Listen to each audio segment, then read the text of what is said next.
This is The Wealth Puzzle with Michael Mansfield from the Lynn Group.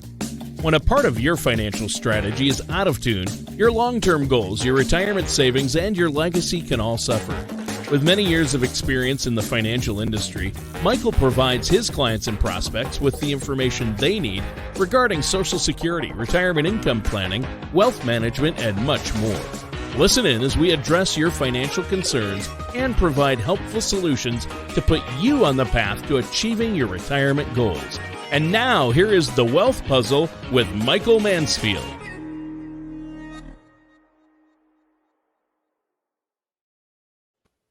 Hi, everyone. Welcome back to The Wealth Puzzle with Michael Mansfield, and I'm Tana Pennington. Here at the Lynn Group, our focus is retirement income planning, and we try to focus on issues and data, things that would really impact your retirement. So if you like our content today, check out our website, thelynngroup.com. Lynd is spelled L-Y-N-D.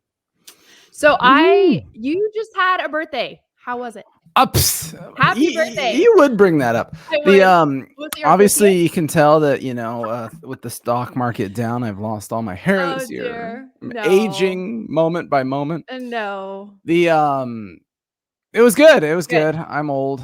It was yesterday. I am the ripe old age of 41. I'll admit it on air. That's like good. your patriotic background. Hannah, you were blowing through the flag of fireworks. Very exciting.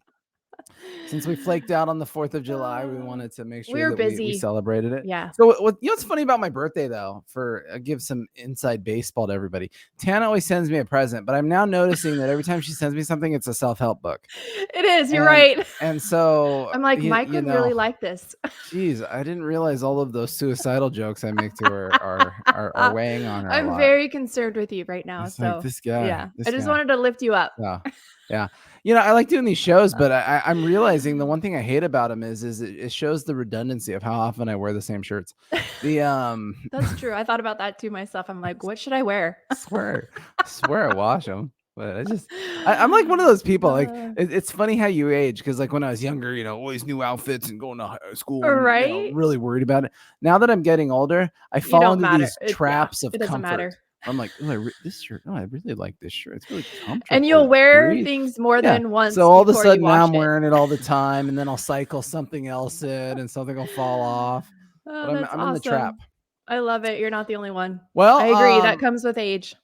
Let's see. So I was out of town last week. Not the benefit of being out of town is this business never turns off, right? And so you got one of these jiggles and the computer jiggles, and it was nice because I was up in an area called Bear Lake, which is on the border of Idaho and Utah. Very beautiful. I've never been up there. It was incredible. It was pretty. So beautiful. Yeah. And so my wife was having a family reunion. They rented this cabin for all these people. Oh, so cool. It's exhausting. What's funny is they all stay up really late, and then everyone sleeps till like noon, it seems like. So and you were up so early? Yeah, I get up early. So like Tan and I were talking. I know. I'm like, you're calling me super early on your vacation. Like working on my computer, working on smart stuff. But I have this like panoramic view. We're up on the hill overlooking this whole lake, and it was pretty awesome. That's so cool. What's nice about Utah, I will point out. Their gas stations are so clean and nice. Their Walmart is so clean and nice. Their Winco is so clean and nice. And if I go to any of those three things here locally, I feel like I need to carry a bazooka. Not the same. That's so true. I agree.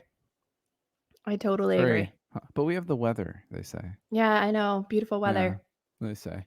So at least you're not. Well, right now, our temperatures are really hot right now. So we've got 106, 104. 110. But you wear a cowboy hat, so that way it doesn't matter, right? Is that right? Give you shade wherever you go. Is that the whole point of a cowboy hat? Is it just more shade than a regular hat? Because I wear one of those baby hats now that's just round.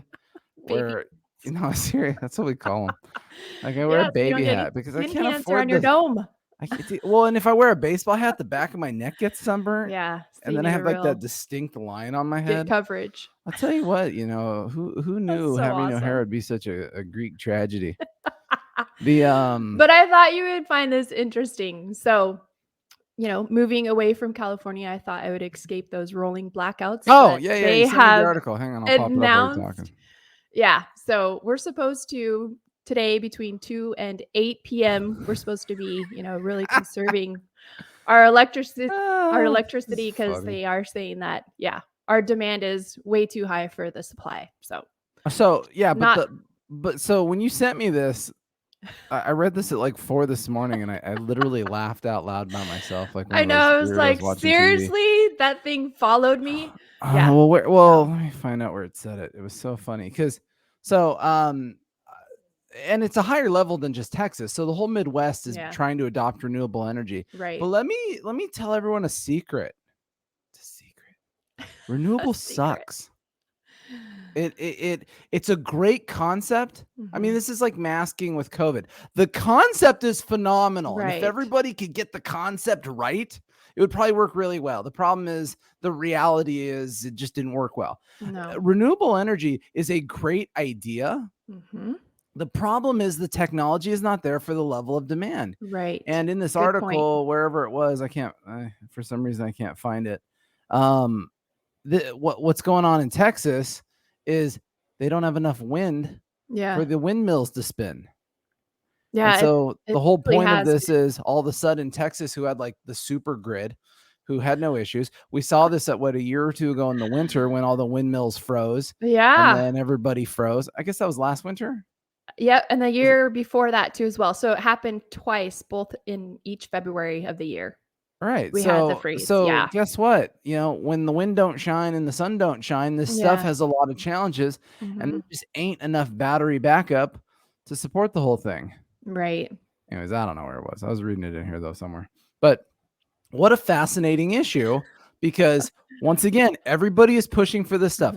Conceptually, it is great. Right. If the technology was there and the resources were there, then conceptually it would be awesome. The problem is everyone just needs to come to the reality that it's not quite there yet. And we can't abandon the old-fashioned stuff. Yeah, until we've really effectively dealt with this new technology. Yeah, you even pointed out, you created a really great visual, at least for me, like you were saying, like what's going to happen when it's mandated and you've got all those apartment complexes using like extension cords to all power their, So their electrical vehicles. 10 years when you have to buy an electric car, but no one has a place to charge them. Right. Seems like those are the issues we should be thinking about and discussing. Rather before than just we put in mandates. Yeah, absolutely. Because otherwise it's this kind of stuff there's going to be issues everywhere. Yeah, good point. I don't know. This is why I'm not a politician, because nobody likes my opinion. But that was a great article. I thought that was interesting, especially when you can see a very conservative state succumb to these issues that you expect in Michigan. So whew. All right. Here's what we're gonna do. I've got some very important things to talk about. So let's get down to business. So Tana, have you ever heard the acronym GDP? Yes. Yeah, everybody has, right? That's like the most popular acronym. Man, that GDP. How's it doing? Dang GDP. I kind of drooled a little bit. I got so excited on that one. At least we weren't zoomed in. So there's actually a lot of different ways to measure economic output in the United States. GDP is the most common one used. The reason that it is the most common one used is because the data becomes very readily available very quickly. And we are the people of sensory overload. We like the news. We want the information. Like on Wednesday, the consumer price index, so inflation from last month, comes out. Fair warning, it'll probably be just as bad as last month. So don't be too shocked. Once again, while energy prices are hard, it's really hard for the inflation to come down. The other measure of GDP that the Federal Reserve uses is called GDI, gross domestic income. I will bet $6. Well, no, see, if I make the bet, then someone's just gonna lie to me. I'm just gonna say generally, I bet you've never heard of that. I'm not betting money, otherwise I'll get 60. No, I've heard of it. Can I get my $6? Well, that's almost a gallon of gas around here. That's awesome. I get 0.8 gas with that. So GDI though is very interesting because it's once again, you can see it on the screen here if you're watching this on YouTube or on Rumble. I'm on the St. Louis Federal Reserve website. Guess what? That's the Federal Reserve. They're associated with official government policy of reviewing economic data. There's a snazzy government website. It's called the Bureau of Economic Analysis. Bleh. I don't know how you say it. How would you sound that out? Bleh. Yeah. Bleh. Probably. I was thinking of the movie. You sound like a lamb. Bah-ram you. If anybody gets that, I'd be impressed. Little lamb. Anyways, so there's these different measures. So here's the Bureau of Economic Analysis, blah, blah, blah, talking about it. First, they bring up GDP. Everyone's heard of GDP. It's all the values of goods and services measured on the production side. And then they say the second measure of output produced by is the GDI, which is measuring the sum of wages, profits, interest payments, and investments.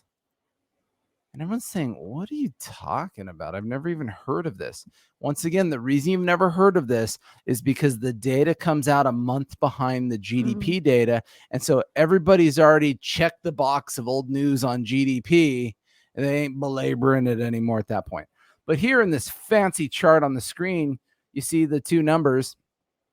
And what you can see is, I mean, for a bajillion years, whether it's GDI or GDP, the chart runs the same. The two numbers run together. So they calculate the economy in growth or decline similarly, and then it populates numbers.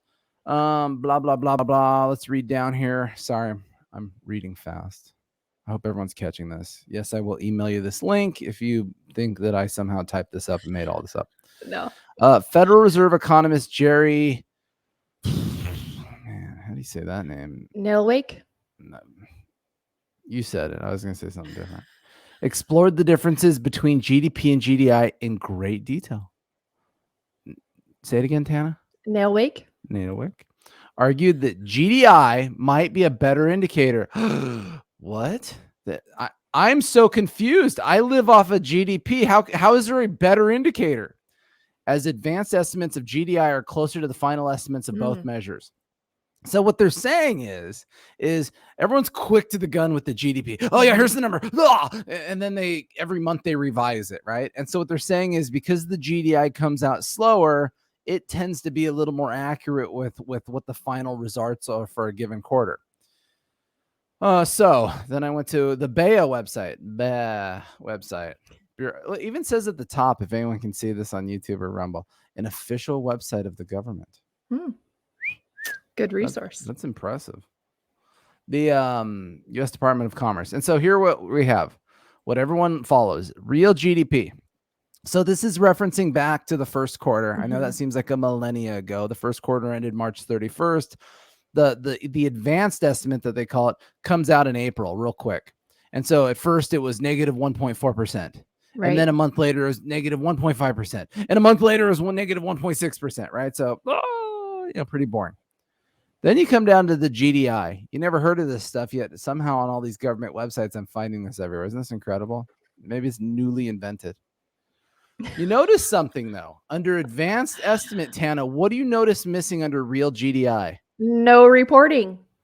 There's no estimate, right? So it kind of goes back to what I was saying is there's so much psychology in this. People are so consumed by information and data now and what's going on that there's a whole month lag between getting this from the real GDP. And so everyone's always focused on that GDP number. But you notice by the final estimates, the third estimate, there's a huge disparity here. Real GDI for the first quarter is 1.8%, where GDP is negative 1.6%. Yeah, it's very interesting. I mean, heck, let me see, I got it right here. If I go to the GDP Now website, which tracks high frequency data to attempt to try to figure out what we think the latest quarter GDP would be. See, I got to keep my I's and P's together here. Latest estimate, negative 1.2% as of a couple days ago. So, Tana, quiz question on the fly. I want to tell everyone I did not coach her on this. She does not know what the question is. What is one of the definitions of a recession? 2 consecutive quarters of declining GDP. Very good. You passed the quiz. So let me go back to the website, the government's official website, right? Here's quarter one, negative 1.6. And then I go to high frequency. This is also, by the way, the Federal Reserve of Atlanta. So these are all Fed websites. Right. Negative. So if I have a negative 1.6 and a negative 1.2, would that be 2 quarters of negative? Yes, absolutely. So see, you can kind of see where the fear mongering is coming from, right? Because you say, very interesting. The recession, we're in it. It's a bloodbath. It's terrible. And so on that shallow definition of a recession, technically, it's true. And what will happen is this will probably become politics. If the second quarter GDP comes down negative 1%, it doesn't matter who you follow. There's going to be a whole group of people say, there it is. Look at the economy stinks. Recession. We're in the recession. We told you. Right. The end is near. I bring shades of gray because the stronger technical definition of a recession is 2 quarters of declining economics, not just this formal number of GDP. Right. And the problem is you can't have declining economics with a growing labor market. Yeah, good point. And so kind of going back to the theme, though, if the feds just told us on the Fed website that GDI is a better measure of economics and the first quarter is positive, does that mean we're in a recession, Tana? No, I would say no. Right? Yeah. Here's another website. Well, it's the same website, different page. But Federal Reserve, Bank of St. Louis. Guess what? This is official Federal Reserve website, right? And blah, blah, blah, blah, blah, blah, blah, blah, blah. So here, Bullard, he's one of the Fed presidents. He's talking, and there's some interesting bullet points. U.S. GDP is supposed to equal U.S. GDI. Huh? Okay. Well, I guess that makes sense because if I go back to that cute chart, wherever it was, hang on, which page was it? Up. It's right there. Yeah, they were. For a bajillion years, yeah. The 2 lines are on top of each other. Yep. So, okay, they're supposed to be the same, but there is a statistical discrepancy. Now, I believe the words statistical discrepancy are literal, so I'm not sure why they're in quotes. But that's a good point. Statistical discrepancy, such as the 2 numbers do not match. We got to check the footnotes. I don't know. Maybe I don't know how to use quotations. All right. I don't know. Whatever. Moving on. Because of this discrepancy, how come that's not in quotation? That discrepancy also be in quotation? Discrepancy. These 2 measures of output provide conflicting views of economic conditions. Now, that's weird because I swear, Zitana, you and I just provided conflicting views, right? In one camp, people are going to try to use the GDP to say, look, the recession's here, it's all bad. And then in another camp, they're going to say, well, things aren't as bad as you think. Right. With GDP suggesting a declining economy, but GDI pointing to a growing economy. Yep. Oh my gosh, this is like Nutter Butters, right? Which are good. I haven't had those in a long time. But I said that as a negative connotation. Have you ever had the ones that have realizing that that's probably a positive connotation for people? Yeah, Nutter Butters, it's delicious.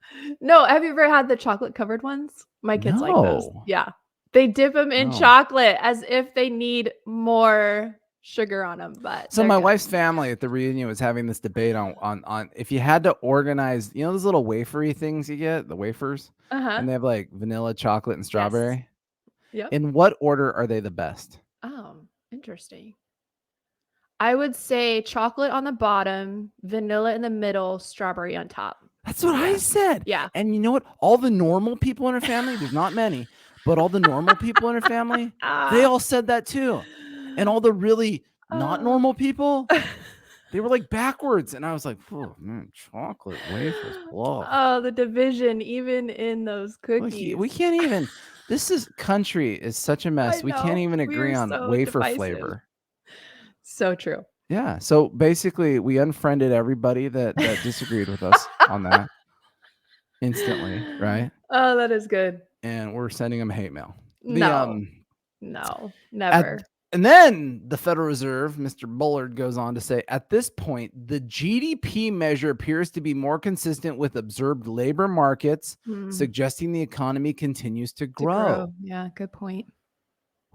That is fascinating. That's a mouthful, right? Because once again, everyone says we're in a recession. Everyone says everything is bad. Everyone says the GDP is negative. Everyone says all of this stuff.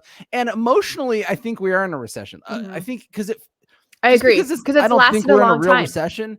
I think emotionally we are, right? The inflation is high. There's sensory overload. There's drama everywhere. The news is terrible. Right. Nothing. You can't use your I'm gonna actually I'll see if on Amazon I can order like one of those wash buckets so you can wash your clothes since you won't be able to use your electricity out there. No. Yeah, you gotta put on some like banjo music while you do it. I've been doing my part. I have my thermostat at like 78. It's just comfortable. It's room temperature. It's nice. Just doing my part. Jeez. So your husband drives an F-350. Oh dear. Just kidding. It's a 250. That's true. It is. I was testing you. Yeah. But the reason that the feds are talking like this is if we go to payrolls keep defying all odds, right? So when you're in a recession, generally speaking, payrolls decline. Nobody wants to hire. Everything is bad. We do have some payroll issues. And sorry, I caught on the news this guy I like to watch on the news. So now I'm like, oh man, I wish I could unmute the TV and see what he has to say. But whatever, I'll try to look at it. You're all distracted. What do I do? But when you look at payrolls, it's kind of incredible. Like if I come down here into the data in January, 500,000 jobs created, February, 700,000 jobs, and then basically 400,000 a month since then. We've averaged over 450,000 jobs a month. Job creation is a common thing in the beginning of a recession, but as you get kind of in the middle of the recession, generally speaking, it's not. Tapers off. Jobs go down, unemployment starts to skyrocket. All of these things start kind of working against us. Oh, my phone's ringing. I didn't mute my phone. It's actually a guy I wanted to talk to. Geez, I got the TV. Afterwards. I got the phone call. I got all these things. We're almost done. Can we wrap this up? So we're creating a lot of jobs in the economy. Granted, the jobs numbers, there's always confusing things. Like, for example, one of the negatives in the recent jobs report last year is labor participation. So how many people are in the labor market? It fell 0.1%. I mean, it seems pretty semantical, but it gets a lot of airtime of bad news. So anyways, so there you go. So now we're the tale of two cities, right? Mm-hmm. I made the argument of why we're not in a recession. Tana made the argument of why we're in a recession. What I would like everyone to do is to vote. And so I want you to send us an email if you think I'm right or if Tana's right. Dear. And what's going to happen is whoever gets more votes will get $100 contributed to them from the Lynn Group. Oh, this is going to be fun. So I'm really hoping I win. Right. Because otherwise I lose no matter what. Right? Yeah, because the $100 is going to come from you no matter what. All right. Maybe we should volunteer a client over on the thing here. Let's think of which clients watch this. So-and-so is going to give us. So anyways, it's fascinating times. Like I realize there's a lot of negativity. I realize there's a lot of drama. There are a lot of problems that we need to work through. We still have a political cycle with voting to get through. There's just chaos everywhere. But once again, Tana and I's job is to be unemotional, to look at economic data and try to make informed decisions for our clients' retirement income plans. If you have a really good income plan, though, generally speaking, you're pretty immune to the specificness of the stock market going up and going down, because where we put the majority of the risk of someone's accounts going up and going down is on the long-term money, the money they're not using for their monthly income. Right. And so you really got to structure your income plan accordingly. So if you have any questions, give us a call, 805-500-7035. You can visit our main website, thelindgroup.com. Otherwise, everyone have a great day, and we'll be back next week. I gotta always forget to do the outro.